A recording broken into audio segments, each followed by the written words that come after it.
রোজা রাখিয়া আল্লাহ আপনি শাহী দরবারে হাত তুলেছি আল্লাহ কবুল করুন মঞ্জুর করুন লা ইলাহা ইল্লাল্লাহ মুহাম্মাদুর রাসূলুল্লাহ।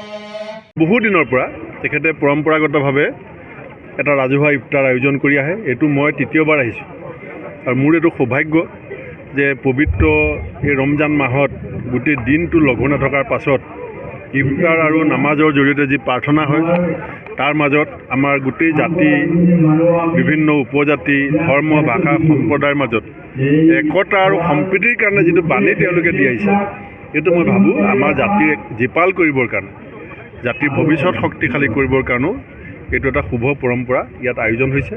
মই সকলোকে আগতীয়াকৈ ঈদৰ শুভেচ্ছাও জনাইছোঁ আৰু এই ৰমজান মাহত তেখেতসকলে নিজৰ স্বাস্থ্য নিজৰ পৰিয়ালৰ লগতে আমাৰ দেশ আৰু জাতিৰ কাৰণেও সদায় যে প্ৰাৰ্থনা কৰি আহে তাৰ কাৰণে তেখেতসকলক কৃতজ্ঞতা জনাইছোঁ।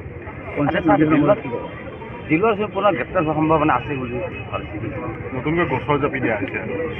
চাওক, দিলৱাৰ হুছেইনক গ্ৰেপ্তাৰটোৱেই হিমন্ত বিশ্ব শৰ্মাৰ পৰাজয়।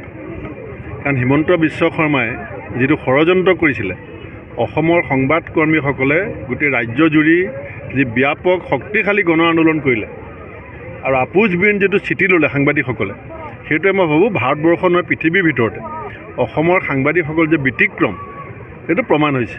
বহুত চৰকাৰী পক্ষৰ চেনেলো আছে, কিন্তু মই দেখিছোঁ যে সাংবাদিকসকলে কিন্তু নিজৰ যিটো একতা আৰু নিজৰ যিটো ন্যায় তাৰ কাৰণে মুকলি মনেৰে তেওঁলোকে যিখন যুঁজ দিলে, মই অসমৰ সকলো সাংবাদিকক মই ধন্যবাদ জনাইছোঁ। আৰু দিলৱাৰ হুছেইন মজুমদাৰ এইটো এজন ব্যক্তি নহয়, এইটো আমাৰ এটা কণ্ঠ। আমাৰ কণ্ঠটো ৰুদ্ধ কৰিবৰ কাৰণে বিজেপি তথা RSSৰ যিটো ক্ষমতা আৰু বাহুবলৰ প্ৰয়াস সেইটো কালি ভুলণ্ঠিত হৈছে। তেওঁলোক ধ্বংস হৈছে, তেওঁলোক পৰাজয় হৈছে। সেইটোৱে আচল কথাটো আপুনি সুধিছে যে এপেক্স বেংকৰ ব্যাপক যিটো দুৰ্নীতি হৈ আছে সেইটো যাতে নোলায়, ইছ্যুটো যাতে ডাইভাৰ্ট কৰিব পাৰে। সেইকাৰণে আমি ৰাইজে এই কথাটো বুজি পাব লাগিব। আমি সকলোৱে বুজি পাব লাগিব যে হিমন্ত বিশ্ব শৰ্মাৰ আচল কৌশলটো কি। আচল কৌশলটো যে এপেক্স বেংকৰ বিৰুদ্ধে যদি কোনোবাই মুখ খোলে আপোনাক মই জেলত ভৰাই দিম। এতিয়া গম পাই গ'ল, এতিয়া চবেই মুখ খুলিব। আৰু আমি বিচাৰিছোঁ এপেক্স বেংকত প্ৰকৃততে কি হৈ আছে মুখ্যমন্ত্ৰী এখন শ্বেতপত্ৰ দি অসমৰ ৰাইজক জনাব লাগে। কাৰণ এইটো আমাৰ জাতীয় অনুষ্ঠান, এইটো কোনো হিমন্ত বিশ্ব শৰ্মাই প্ৰতিষ্ঠা কৰা অনুষ্ঠান নহয়, এইটো অসমীয়া জাতিৰ এটা জাতীয় অনুষ্ঠান। এপেক্স বেংকক আমি অপমৃত্যু হ'বলৈ দিব নোৱাৰোঁ। লুণ্ঠনৰ হাতোৰা বিজেপিৰ এপেক্স বেংকত গৈ পেলাই পৰিছে আৰু সেইকাৰণেই হিমন্ত বিশ্ব শৰ্মা কম্পমান হৈছে আৰু সেইকাৰণেই কণ্ট্ৰল কৰিবৰ কাৰণে চেষ্টা কৰিছে, যিটো ইতিমধ্যে তেওঁ বিফল হৈছে। 4-5 মিনিট পঞ্চায়ত নিৰ্বাচন হ'ব বুলি কৈছে, গতিকে এই নিৰ্বাচনটো সম্পূৰ্ণ ৰাজনৈতিক মুক্ত পঞ্চায়ত নিৰ্বাচন হ'ব আছে। কি ক'ব? পঞ্চায়তত তেওঁলোকে খেলি মেলি কৰিব নোৱাৰে, ভয় লাগি আছে যে ইলেকশ্যন পাতিবলৈ মুখ্যমন্ত্ৰী সাহস আছে নাই। আৰু যদি 5 এপ্ৰিলৰ ভিতৰত ইলেকশ্যন ঘোষণা নকৰে তে 6 তাৰিখে আমি গুৱাহাটী উচ্চ ন্যায়ালয়ৰ দ্বাৰস্থ হ'ম।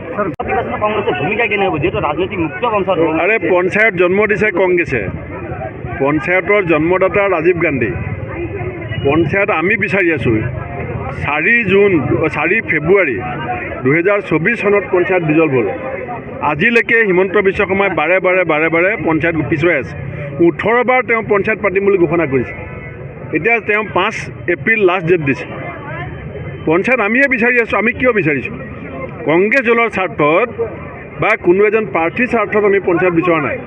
অসমৰ গ্ৰাম্য বিকাশৰ কাৰণে অহা প্ৰায় 1100 কোটি টকা এতিয়া অব্যৱহৃত হৈ ৰাজভঁৰালত পৰি আছে আৰু পঞ্চায়ত যদি অনুষ্ঠিত নহয় সেই পইচা ঘূৰি যাব আৰু অহা বছৰ আমি যিবিলাক গ্ৰাণ্ট পাবলগীয়া আছে সেই গ্ৰাণ্টবিলাকো নাহিব। সেইকাৰণে আমি ৰাজ্যখনৰ কাৰণেহে পঞ্চায়তটো বিচাৰি আছোঁ। এপেক্স বেংকৰ এই দম্বুল শইকীয়াৰ বিৰুদ্ধে কংগ্ৰেছৰ পৰা কিবা আন্দোলন হ'ব নেকি? চাওক, প্ৰথম কথা হিমন্ত বিশ্ব শৰ্মাই এতিয়া লাজ পায় আৰু ভয় কৰি লাভ নাই। এপেক্স বেংকত যে ব্যাপক অনিয়ম হৈছে সেইটো সকলোৱে বুজি পাইছে। তেওঁৰ কাৰণে ভাল হ'ব তেওঁ অতি শীঘ্ৰে এখন শ্বেতপত্ৰ প্ৰকাশ কৰক। যদি শ্বেতপত্ৰ প্ৰকাশ নকৰে তেতিয়াহ'লে আমি নিশ্চয় আলোচনা কৰি পেলাই এটা কঠোৰ গণতান্ত্ৰিক আন্দোলন লোৱাৰ বাদে কোনো বিকল্প নাই।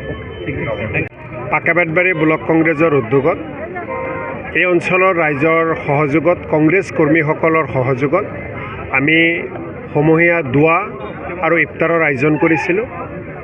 আৰু আমি সমূহীয়া দোৱা আৰু ইফতাৰত এই অঞ্চলৰ ৰাইজক ধৰ্মপ্ৰাণ ব্যক্তিসকলক, লগতে আমাৰ দলৰ সন্মানীয় সভাপতি ভূপেন কুমাৰ বৰা ডাঙৰীয়াৰ লগতে আন আন জ্যেষ্ঠ নেতৃবৰ্গকো আমন্ত্ৰণ জনাইছিলোঁ। আমাৰ আমন্ত্ৰণ ৰক্ষা কৰি হাজাৰ হাজাৰ সন্মানীয় ব্যক্তিসকলে ইয়াত আহি ইফতাৰ আৰু দোৱা যি অনুষ্ঠান হ'ল তাত অংশগ্ৰহণ কৰিলে। আমি দোৱা প্ৰাৰ্থনা কৰিলোঁ আল্লাহৰ ওচৰত, যাতে অসমীয়া জাতিয়ে সুখে শান্তিয়ে আহি থকা দিনত আগুৱাই যাব পাৰে, অসমীয়া জাতিৰ প্ৰতিজন অসমীয়াই সুস্বাস্থ্যৰ অধিকাৰী হ'ব পাৰে, অসমত থকা হিন্দু মুছলমান জৈন খ্ৰীষ্টান সকলোৱে যাতে ভাই ভাই হিচাপে একেলগে যুগে যুগে চলি আহিছোঁ আৰু আহি থকা সময়তো যুগে যুগে যাতে চলিব পাৰোঁ। শংকৰদেৱ আজান ফকীৰে যি বাণীৰে অসমীয়া জাতিক একেলগ কৰি থৈ গৈছে আৰু যিসমূহ উপদেশ দিছে সেই উপদেশ গ্ৰহণ কৰি আমি যাতে কাম কৰিব পাৰোঁ, তাৰ কাৰণে আল্লাহ তাআলাৰ ওচৰত দোৱা প্ৰাৰ্থনা কৰিলোঁ।